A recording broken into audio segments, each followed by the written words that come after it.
Suling Emas, Jilid 2 bagian 16. Mari kita lanjutkan perjalanan. Akhirnya ia berkata agak marah. Akan tetapi Lucian tetap tertawa-tawa ketika membedal kudanya di belakang pemuda itu. Kau terburu-buru amat. Apakah hendak mengejar pencopet dan menyerahkan hatimu? Dia manis sekali, Kwikoko. Kerlingnya tajam dan mengundang tantangan. Berkali-kali Lucian menggoda, akan tetapi Kwiseng tidak menjawab dan terus membalapkan kudanya. Akan tetapi agaknya 3 orang gadis tadi pun melarikan kuda cepat sekali. Buktinya, sampai 3 hari mereka berdua belum juga dapat menyusul 3 orang gadis itu. Pada hari keempatnya, setelah bermalam di dalam hutan yang dingin, Kwiseng dan Lucian melanjutkan perjalanan. Di persimpangan jalan mereka melihat banyak orang pengungsi pula, akan tetapi anehnya mereka itu bukan berjalan ke selatan, sebaliknya mereka menuju ke utara. Bukan hanya Lucian yang merasa heran, juga Kwiseng terheran-heran sehingga pemuda ini menanya kepada seorang pengungsi laki-laki yang sudah tua. Lopek, kalian semua hendak mengungsi kemanakah? Kemana lagi kalau tidak ke Benteng Naga Emas? Hanya di sanalah tempat yang aman bagi kami, karena Kam Goanswe, Jenderal Kam, berada di sana. Mengapa di lain tempat tidak aman, Lopek? Apakah yang mengancam keselamatan kalian? Kwiseng mulai tertarik sedangkan Lucian juga mendengarkan dengan penuh perhatian. Mendengar pertanyaan ini, kakek itu memandang heran. Kongcu datang dari manakah sehingga tidak tahu keadaan di sini? Di mana-mana terdapat manusia-manusia serigala, bala tentara gubernur merajalela mengganggu penduduk, merampok harta dan memperkosa wanita dengan alasan membasmi pemberontak. Semua orang takut menentang Gubernur Li, hanya Kam Goanswe seorang yang berani melindungi kami.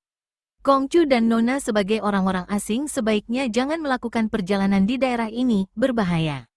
Setelah berkata demikian, kakek itu melanjutkan perjalanan bersama rombongan pengungsi yang terdiri dari 30 orang lebih itu.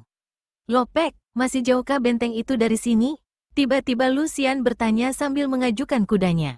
Kakek itu menoleh dan memandang, akan tetapi keningnya berkerut, tidak mau menjawab, malah lalu berjalan lagi. Timbul kemarahan Lucian, dan ia membentak, kakek. Apakah kau tuli dan bisu?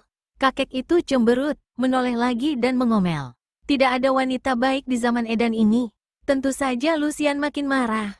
Melihat ini Kwiseng khawatir kalau Lucian akan turun tangan, maka ia cepat menggeprak kudanya, maju ke depan Lucian dan berkata kepada kakek itu. Lopek, sahabatku ini bertanya baik-baik, mengapa kau tidak mau menjawab?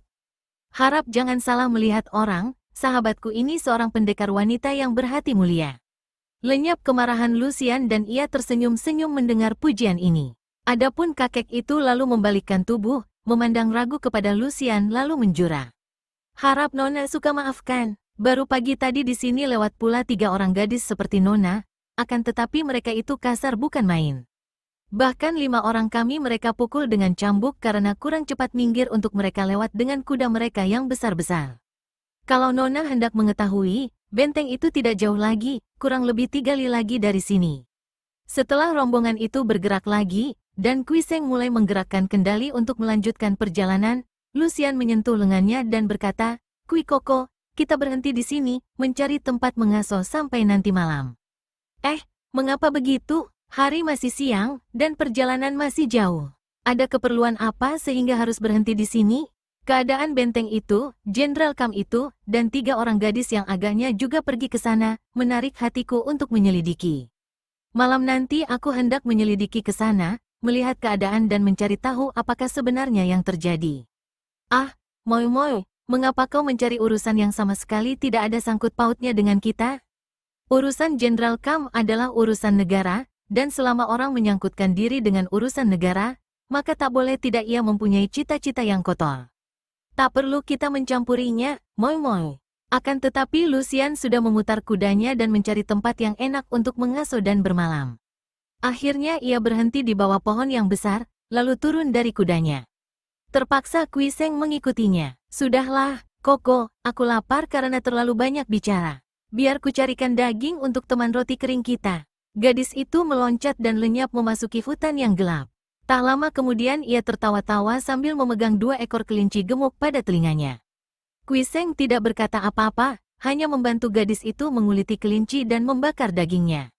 Setelah mereka makan kenyang, Lucian merebahkan diri di atas rumput yang gemuk empuk.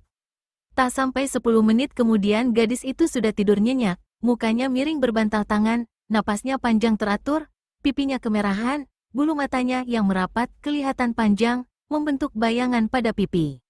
Berjam-jam Kuiseng hanya duduk sambil memandangi tubuh yang rebah miring di depannya. Pikirannya melayang-layang, alangkah cantiknya gadis ini. Rambutnya yang hitam itu agak kacau, sebagian rambut yang terlepas dari ikatan menutupi pipi dan kening. Dahi yang halus putih itu agak basah oleh peluh karena hawa memang panas menjelang senja itu. Kuiseng melihat ini lalu memadamkan api unggun yang tadi dipakai memanggang daging kelinci. Kemudian ia duduk lagi menghadapi Lucian sambil menikmati wajah ayu itu. Lucian bergerak sedikit dalam tidurnya, bibirnya tersenyum, tangannya menyibakkan rambut yang menutup pipi dan kening, lalu tubuhnya bergerak terlentang. Terdengar bisikan Lucian, "Kui Koko." Berdebar keras jantung Kuiseng. Gadis ini mengigau dan menyebut-nyebut namanya dalam tidur. Bukankah itu berarti bahwa Lucian juga menaruh hati kepadanya?